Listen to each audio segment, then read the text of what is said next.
मंडळी, शुभ सकाळ. आपण जो शेतामध्ये पालक लावलेला होता तो आता छान पद्धतीने आलेला आहे आणि भाजीसाठी हा पालक आता आपल्याला उपलब्ध झालेला आहे.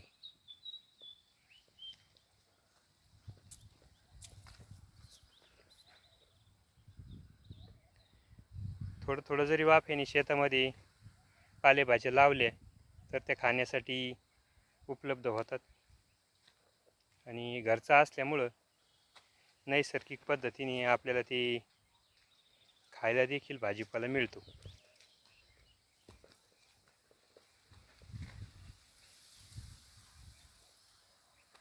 छान असंच आलेलं आहे. याच्यात कोथिंबीर टाकली होती आपण, बरीचशी त्यातली उपटली, परंतु राहिलेले आता फुलं आलेली आहेत.